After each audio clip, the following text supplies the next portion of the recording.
Teaching While Queer is a podcast for LGBTQIA+ teachers, administrators, and anyone who works in academia to share their stories.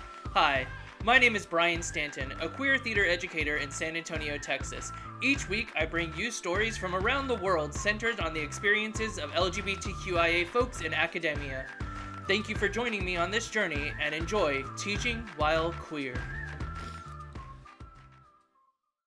Hello, everyone, and welcome back to another episode of Teaching While Queer. I am your host, Bryan Stanton, and I have the privilege today to be speaking with Sarah Wilt. Hi, Sarah. How are you doing? Hi. Thanks so much for having me today. Awesome. I'm so glad that you're here. Can you please tell us a little bit about yourself? All right. So, as you said, my name is Sarah Wilt. I use she, them pronouns. I go by Mix Wilt in the classroom or Teacher Wilt, depending on the content area. And so I teach currently at a private Christian cyber charter school, teaching 9th and 10th grade English. Before that, I've worked in juvenile detention as well as theater and Girl Scout camps and things. So 10 plus years with working with kids in various capacities in alternative ed. And I identify as non-binary, bisexual, demisexual.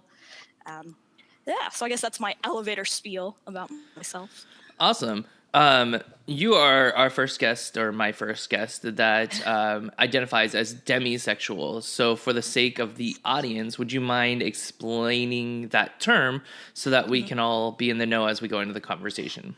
Yeah, so demisexual falls under the asexual or ace kind of umbrella, where it's not really focused on physical appearance for attraction.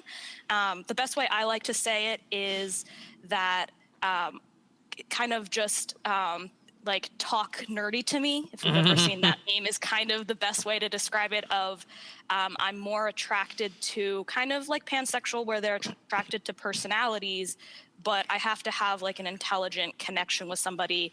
And so basically, for me at least, I'm attracted to like someone's intelligence, or the fact that we can hold a intellectual kind of depth of conversation. I like to tell people I really hate small talk, like talking about the weather and things like that on like a first date or something, be like boring. I'd be like, I never want to speak to you again, kind of thing. But if you can sit there and be like, let's talk about your past and your history, and that I can get into. So just very more intellectually minded, where I have to get to know somebody and kind of a depth there before I am willing to like start a relationship with them, I guess would be the best. But yeah, the meme of talk nerdy to me is probably the best.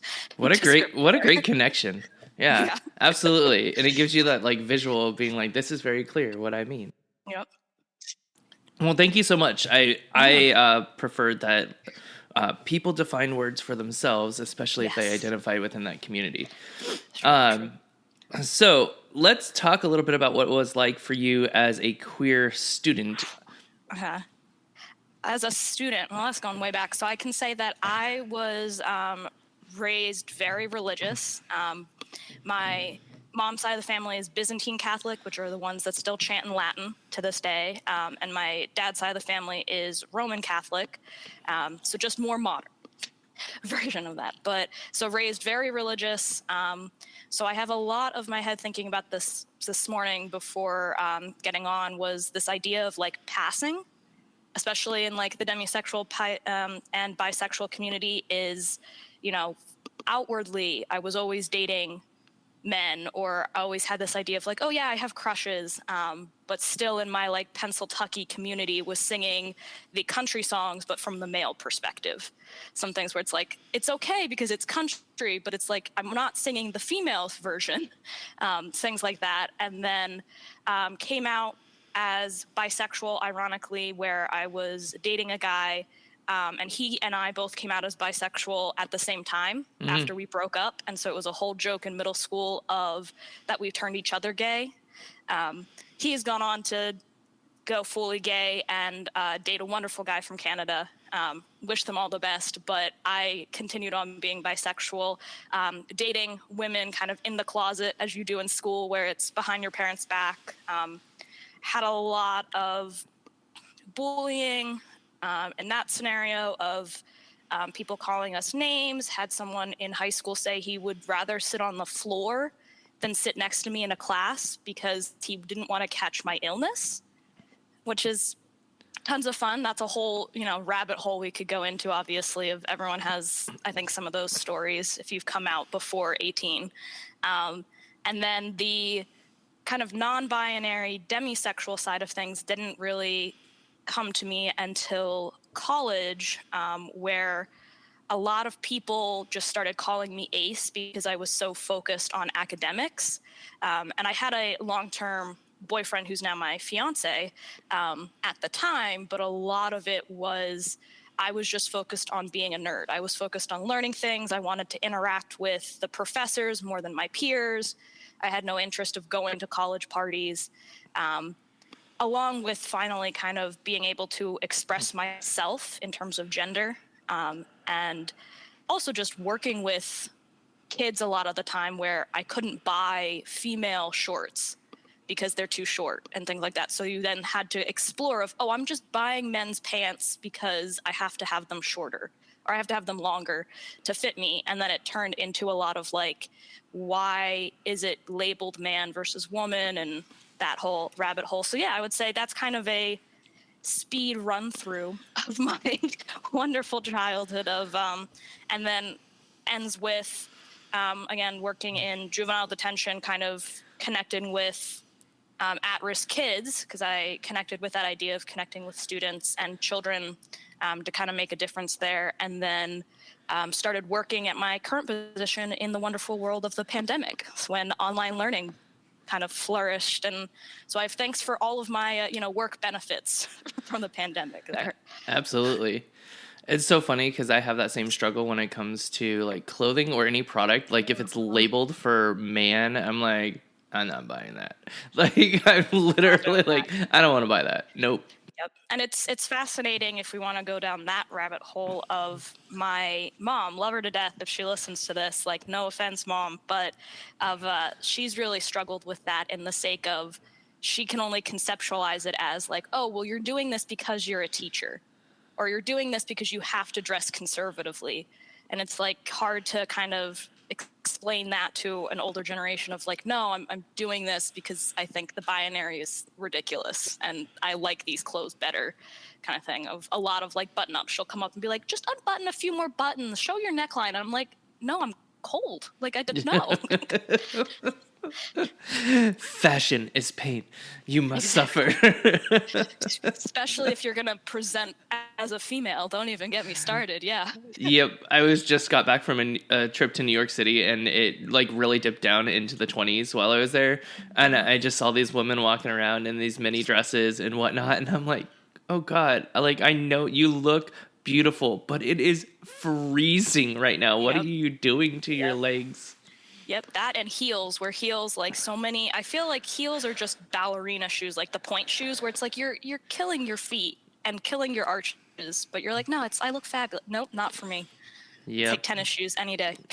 Absolutely. As a technical director for a theater company or for a high school theater company, I definitely am tennis shoes all the way. Yep. I tried being the person who dresses nice and wears nice shoes for a while, but I was constantly in pain. Yep. So let's talk a little bit about your experience as an educator. So you started working with youth in juvenile detention, and now you work at a Christian online school. Yes. And both of those communities, from the outside perspective, would seem like that they're places that might be toxic towards LGBTQ people. Yes. So tell us a little bit about your experience there. So yeah, I can go even further back to experiences working at Girl Scout camps was probably my first experience working with kids. And very early on working at summer camps was told, because it was an all female environment, was always told, that I wasn't peppy enough, or I never had enough energy, and then it slowly started to turn into, well, you're intimidating and you're aggressive towards the children. And it really fuzzled me as a like a teen working in these environments being like, what am I doing wrong? Like, I'm trying to be more peppy. Is it because I'm trying to fake it? And it wasn't until, ironically, I started working in juvenile detention because it was a co-ed environment, that it was more that I was good at my job, that it was a confidence, it was an assertiveness, and even just a leaning more masculine kind of attitude, that it was, you're not what we imagine this female stereotype of being pretty and pink, which again is nothing to Girl Scouts, is, I think it's a wonderful organization, but just again, for me, in my growing up, was very clashing against where I was trying to find my identity as someone who doesn't identify as entirely female, and they were trying to further push me in that box, in that realm. And so then working in juvenile detention was interesting in the sake that it was like the first co-ed environment that I really worked in beyond like the school system, where most young adolescents were male that we brought through. And the females are crazy. Just females that end up in juvenile detention are a little extra crazy, which is fine. They're wonderful too. But really got a taste of kind of the world of alternative ed, and this idea that kind of breaking out of tradition and what we see as a normal school environment, and reaching kids kind of where they're at in that capacity. So we saw people of all ethnicities, backgrounds, and so that was really my first experience of, I think everyone has kind of a story of kids being like, kids don't really care in that regard. And so kind of meeting them where they're at and realizing in some capacity of me saying my story, where I have a tattoo on my wrist from some self-harm when I was younger and things like that, where people would notice it and say like, oh, what is that? And me able to explain, like, I've been through that darkness, I've come out of it, and really kind of touch them to be that like positive mentor. Not that that entirely touches on just even queer stuff. In my own classroom, again, we go back to that idea of kind of like passing, because in a Christian school system, my class is labeled secular, which is a plus, but I lean more towards this idea of everyone's weird. Everyone has baggage. Everyone has some weirdness to them. We're not. And so I said something my first year of teaching that I have as a sticky note on my desk here of, if you are normal, then you're weird. So you might as well just be weird. And my students started like quoting that back to me, and I just said it off the cuff, like whatever it was, I was like, yeah, everybody's weird. And so it's kind of become a motto for my classroom of like, accept your weirdness, because if you appear kind of this normal, this passing, people are going to question of, what are you hiding? And what is it that you're trying to be? And they'll think you're fake or you're all these things. So if you just accept your authentic self and lean into the weirdness and kind of proactively get ahead of it, it's better. And so that's in my classroom what I teach of. I work for a cyber school that is based out of Pennsylvania, but we work with students all across the U.S., all over the world. So I have students who English isn't their first language, and I have students where they are no longer in brick and mortar school because of bullying and things like that, or because of other health issues.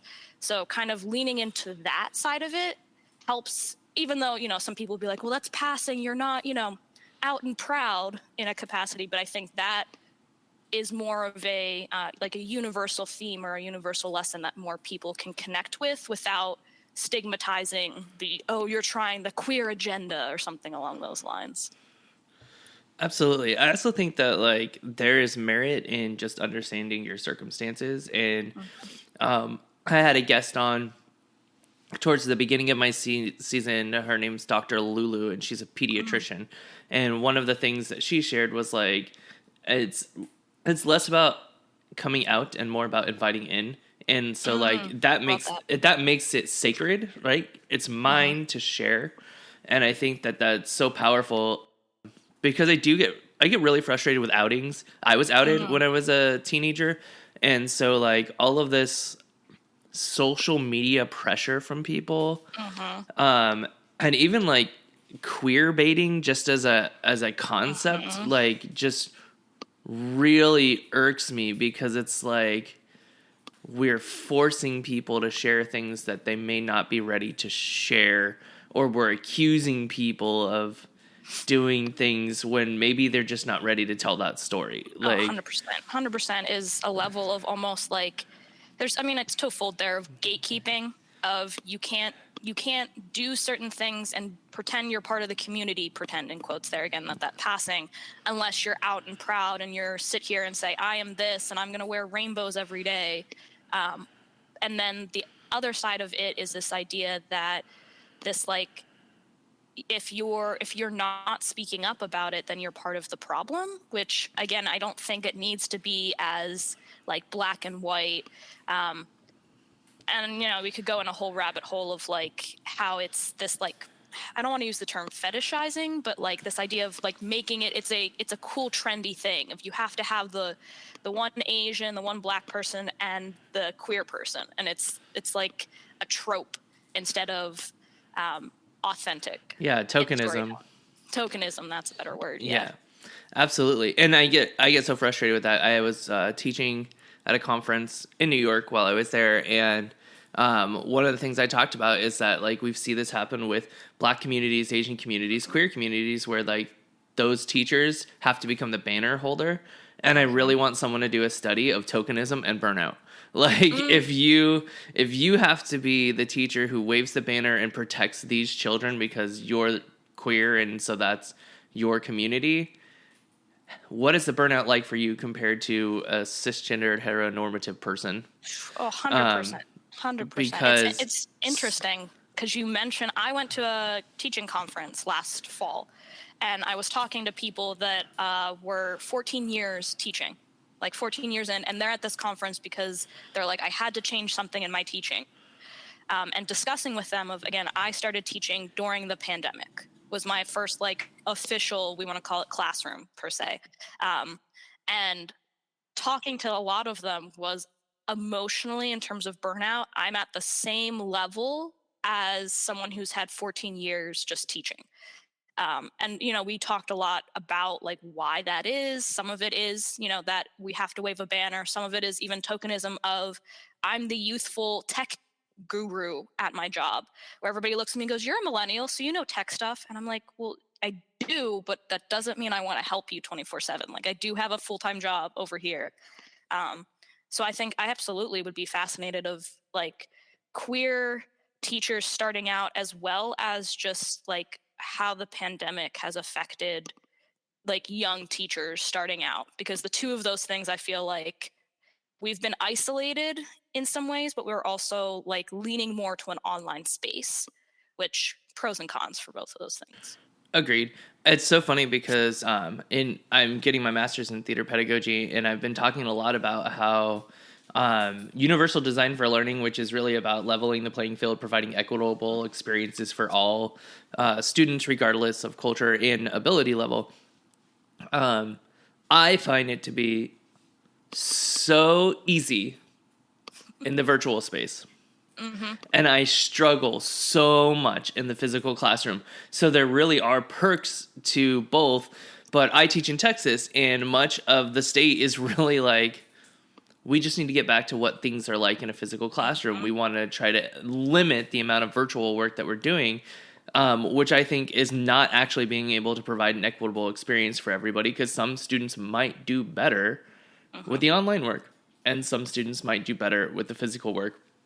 So I'm trying to like bridge that gap without people noticing, so that way it's not like, oh, he's still teaching like we're in the pandemic. We are, but it's not gone. It's not ended, yeah. We're still here. It's still happening.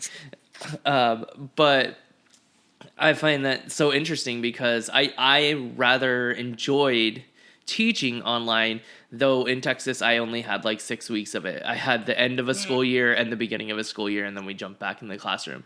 And I was teaching hybrid for a school year, but that was, I think, much more difficult because I was teaching people face-to-face in my classroom and people online at the same exact time. There was no asynchronous option. No. It's a lot of working two jobs. Yeah. Right. And so that, I think, is another level of that burnout that we're talking about when it comes to working virtual education. Was this like, it's not just that you are a virtual teacher and that you adapted, it's now that you are an everything teacher all at once. Everything. I mean, isn't that just teaching in general? So many images of just the hats, all the Yes. hats we wear. Just throw another one on. Why not?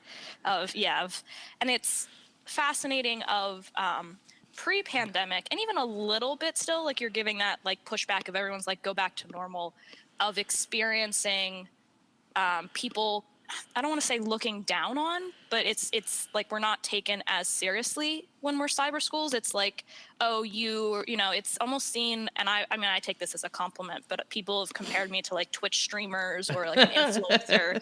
And I'm like, I mean, that's pretty cool. I do get on camera every day and I have to watch chat and I do everything online. But that comparison of like, well, you're just like creating content, and that it's more on the students, which 100%, like there is some capacity of not having a student in front of you, not being able to control that environment. But as we're discussing, there are some other leeways of connecting with students and again, that idea of alternative ed for students where they've been massively bullied in brick and mortar schools, or they're having a lot of health issues and need some of that space to be able to go to doctor's appointments. I've also had students who like work in the film industry in Hollywood and, need that capacity.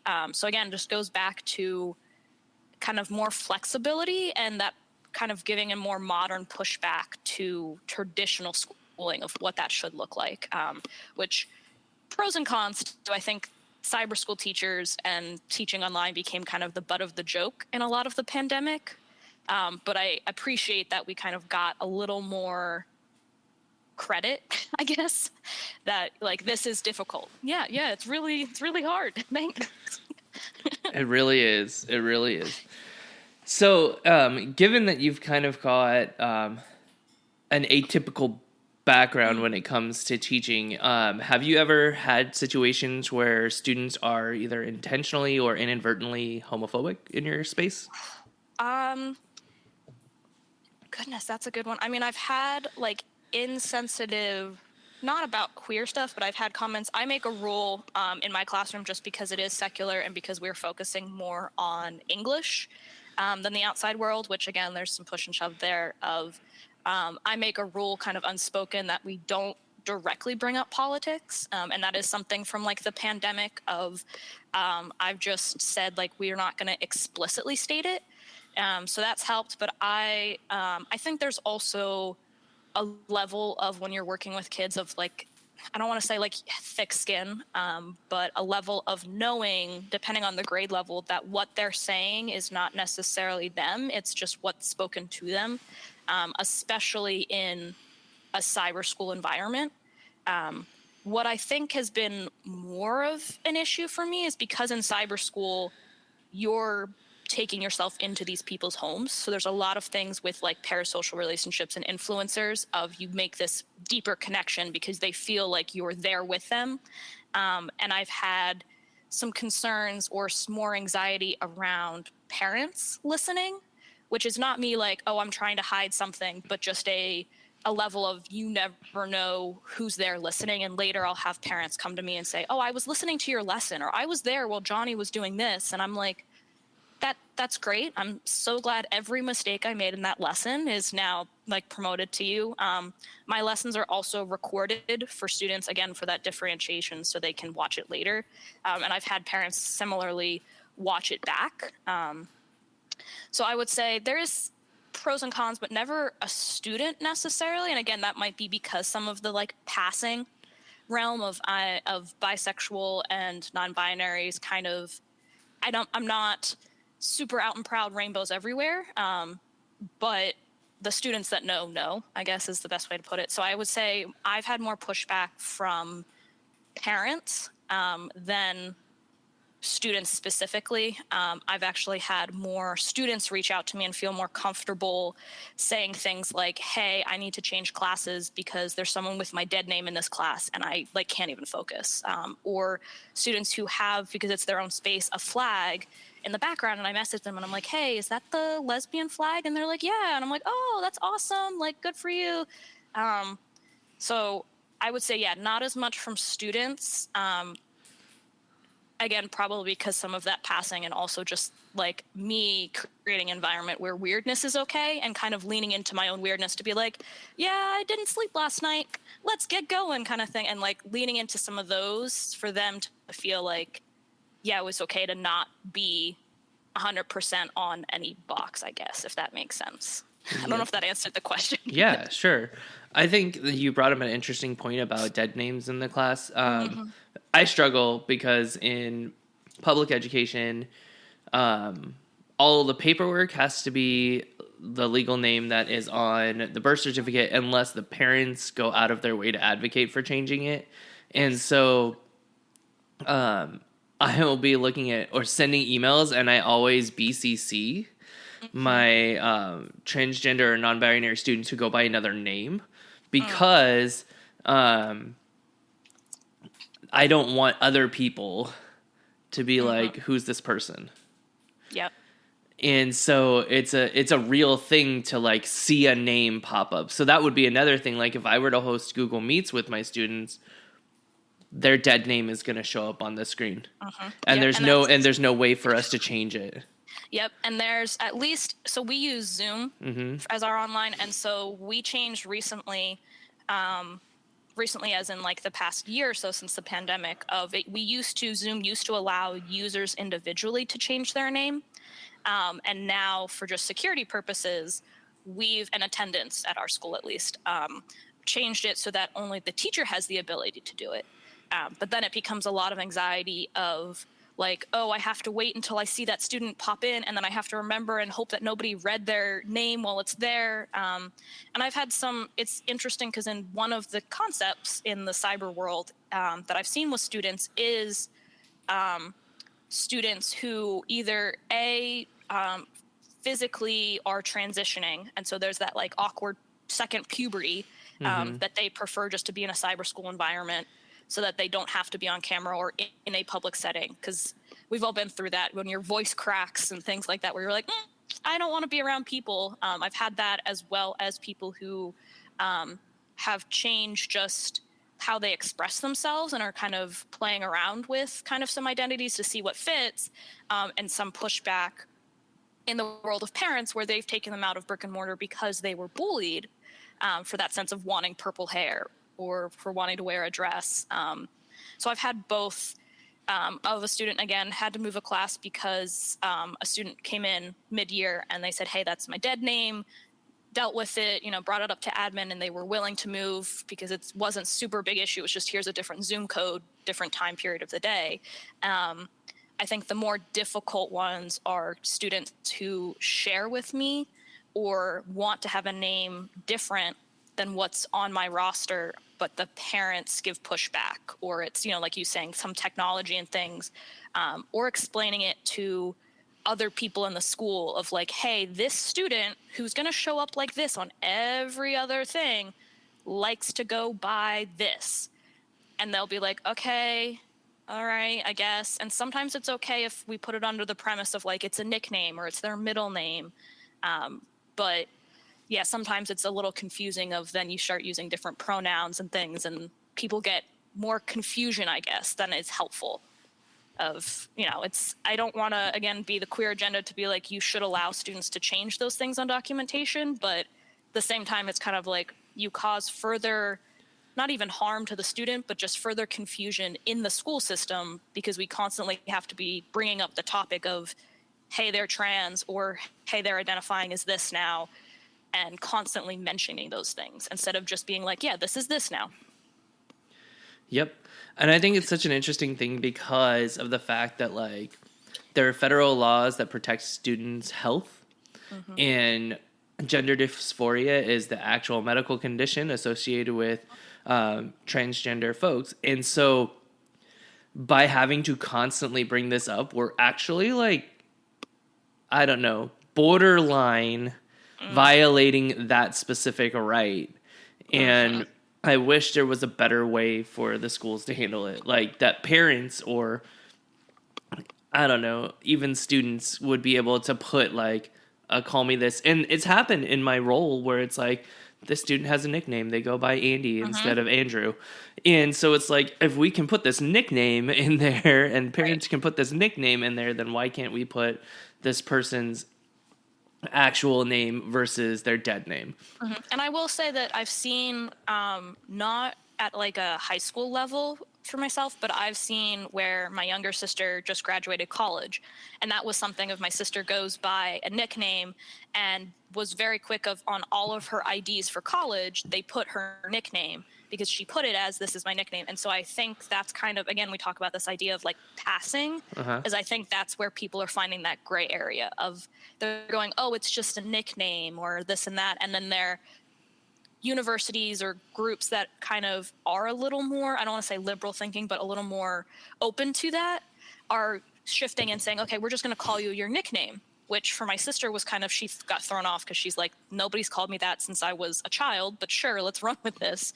But I think in that capacity of like dead names and trans kids, that's something that if we could just move towards that of like preferred name and then make that the standard with, you know, instead of dead name, preferred name in parentheses next to it, preferred name, and then for legal purposes if needed, you know, other name kind of situation.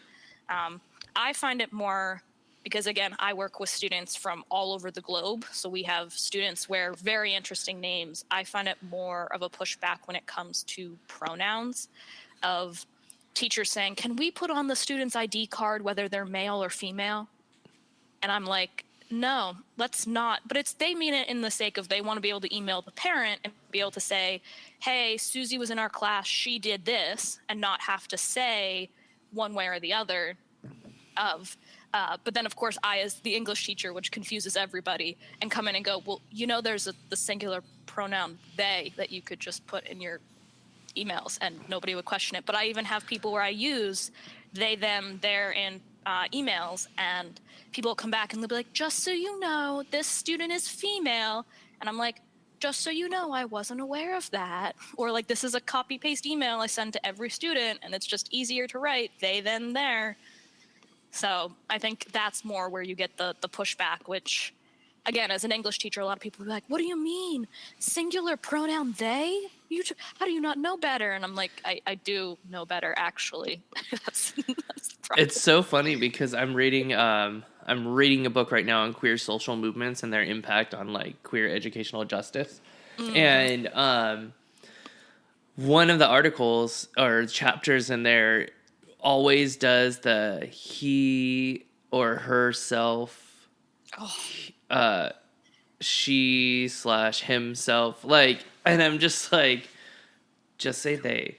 Right. It's so many more. So easy. So many more, like, I just think of like the printing press of if you're paying for letters, that's so many more letters. and a slash, like, for no reason. Character. Oh my goodness. Yeah, no. You could just say them and it would just shorten the sentence. Yeah. Absolutely. One of the things you mentioned about your sister, I found that really intriguing because I thought to myself, like, for a transgender student who maybe hasn't been able to do the paperwork side of it yet, because, you know, when you're starting college, you're generally 18 years old or 17 for some people, and you're just getting out there into the world on your own. That could be your first affirming identification. Oh, and how powerful would that be? Oh my goodness. I think for a lot of people, college in general, or like your post-secondary schooling is like your first experience of like deciding who you are in the world, where I quote a comedian that I cannot think, her first name's Taylor Thompson, I think is her name, but she does a comedy sketch where she talks about being in her 20s, and she does more with mental health, but her whole joke is in your 20s, you get to decide, you get to look at all of your things that you have from your childhood, and you look and decide, is this an issue? Or is this just my identity? Which is, of course, like a funny joke of mental health. But it's this idea of you get to choose what about your childhood you want to hold on to. And that first idea of being an adult where you can say, I prefer to present myself this way, or I'm not going to mention this about my childhood unless I want to.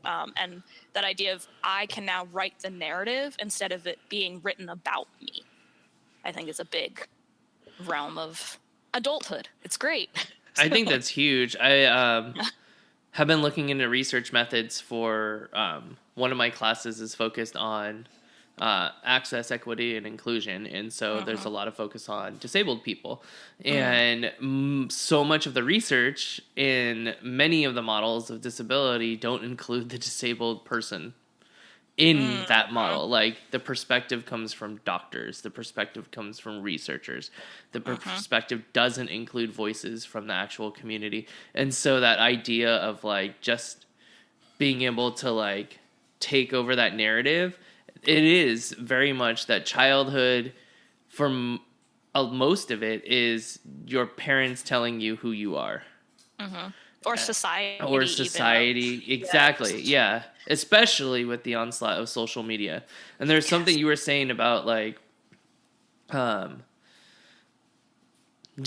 breaking down another binary, normal and non-normal.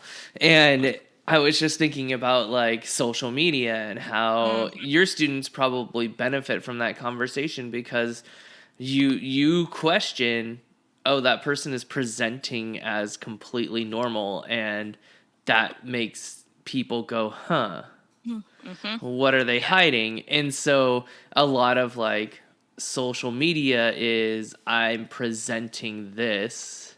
And oh yeah, it's fascinating because both 9th and 10th grade we go over concepts of persuasion, which I'm not gonna humble brag, but everything you learn and to survive is taught to you in 9th and 10th grade English. That's my little caveat. As someone who is dived deep into the curriculum, but we talk a lot about persuasion in argumentative techniques of logical fallacies and secondary motivations, and even in storytelling of that fiction stories can be persuasive, and kind of that idea of agenda, which the conservative side of the more traditional families will hook onto and be like, yeah, there are agendas everywhere.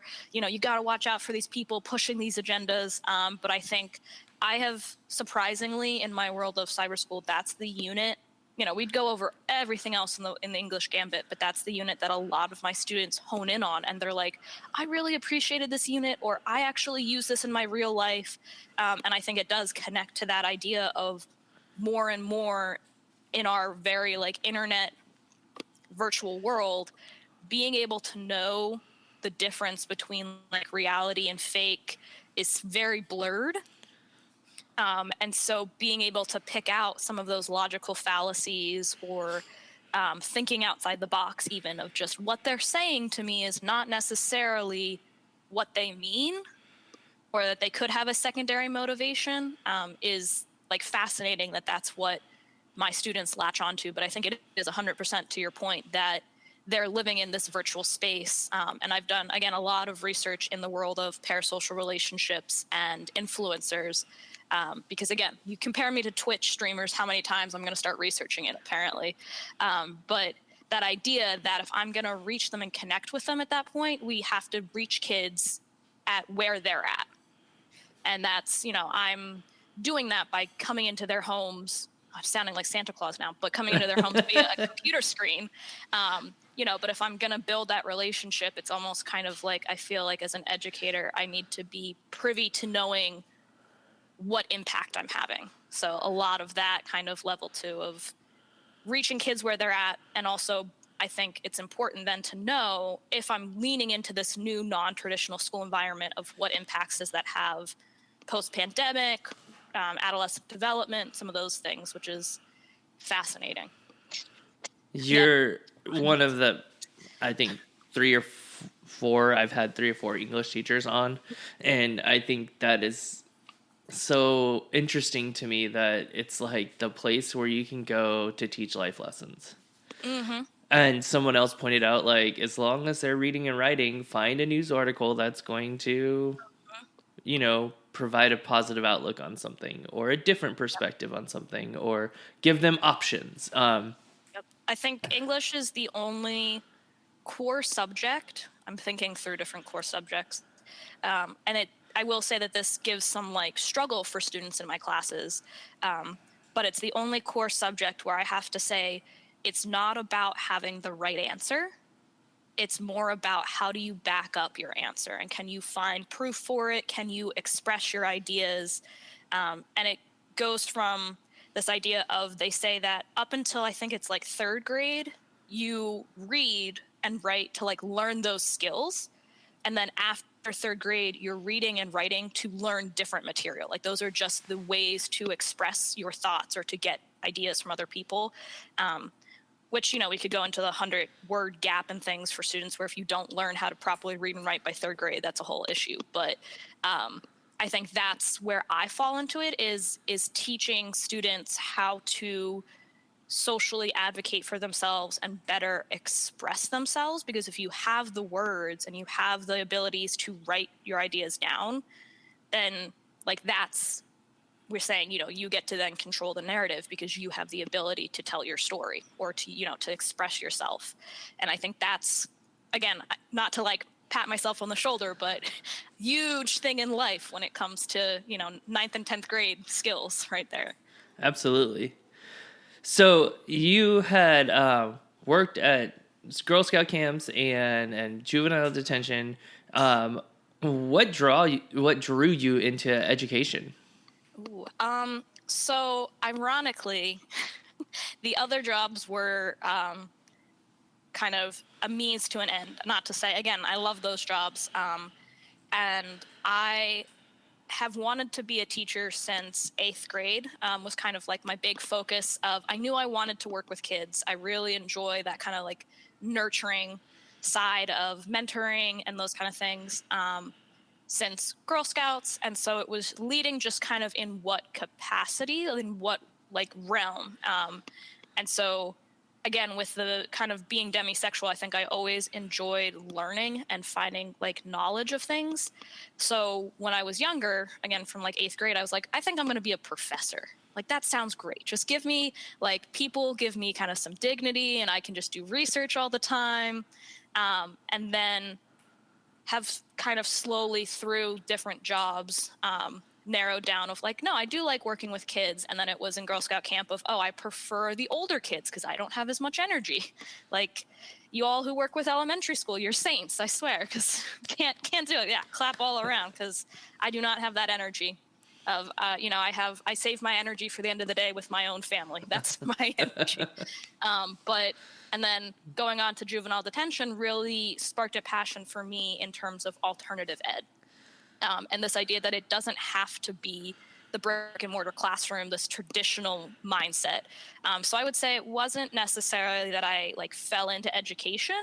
It was more that I always knew I liked learning and I enjoyed knowledge and helping people learn things. It was just in what capacity that was going to be of, whether that was going to be working with adult education in prisons or doing something more of like in theater or something of those realms, thought about in college. But I kind of just finally landed on, again, thanks to the pandemic, funny how that works, of this idea of virtual learning, which now, of course, is blown up and becomes this whole, like, how do we include VR and how do we include AI? And so I think it's just, I don't want to say it's the way of the future, but I think it's an interesting alternative to the traditional brick and mortar classroom, which I guess I've just found my passion in.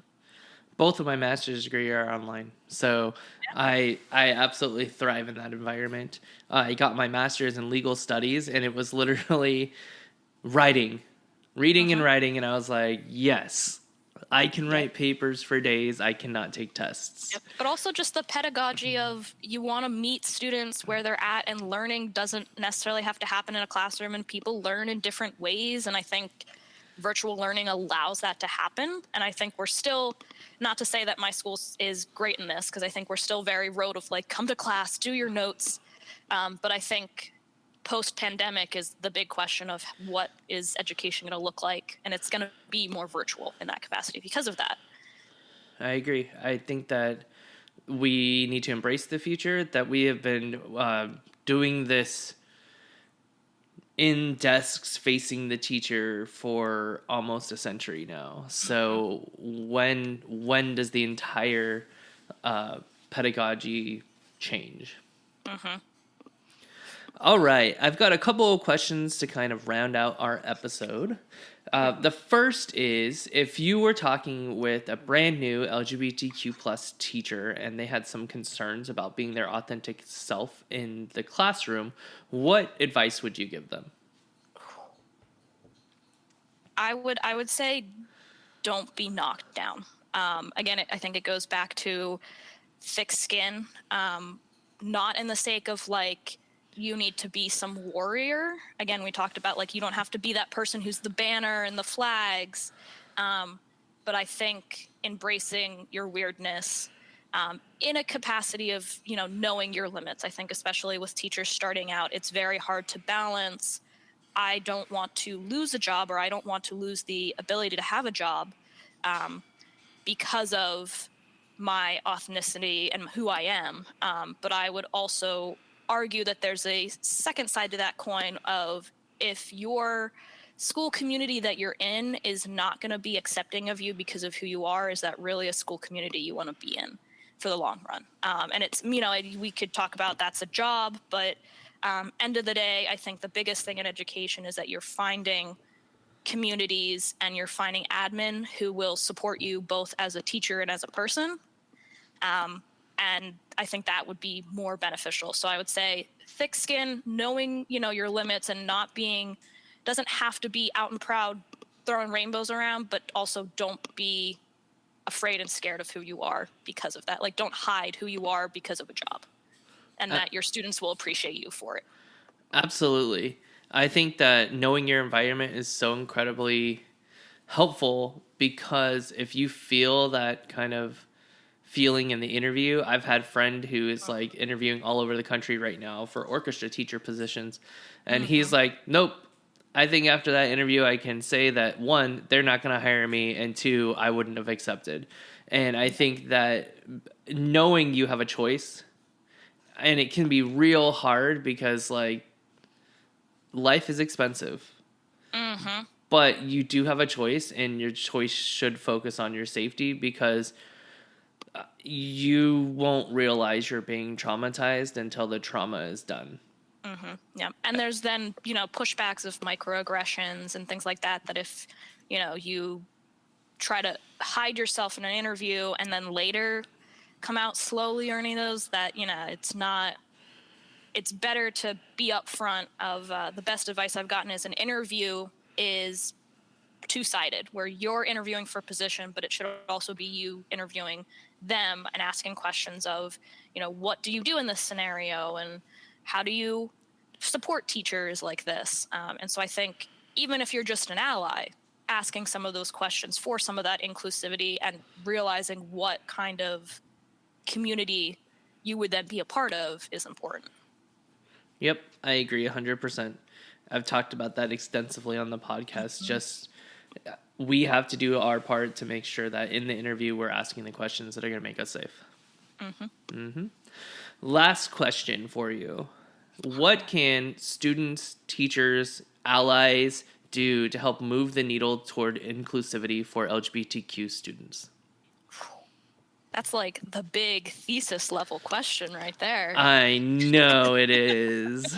I think I've seen this a lot in the world of education, and I think sometimes it's taken as like, again, a punchline or a joke, but I think knowing that ultimately as educators, we're not trying to harm children. Like, we're not trying to impose things, and to not see us as the villain, but to see us as partners in helping, that idea of it takes a village, of we're partners in helping raise a child, and to be more open-minded instead of, I think a lot in education now is this closed off of, well, they're trying to push an agenda, or you're the bad guy, you're trying to push this on my children. And coming at it, I think, more positive environment of, instead of yelling at us or seeing us as the bad guy, of approaching us as a partner in education, both as a student, as a parent, as admin, trying to form partnerships instead of sitting on different camps, I think. And that can go for everything outside of education too, of don't sit in camps, see each other as like actual human beings and just reach out and try to be like, hey, how can we, bridge gaps instead of sitting in camps and going, well, I as the parent or I as the student and you don't understand because you're a different camp, of like, no, we're all in the same school building. Like we're all trying to reach the same goal. So I think that is, don't see us as the villain. Don't try to put us in a box, breaking more binaries. No one fits in a box.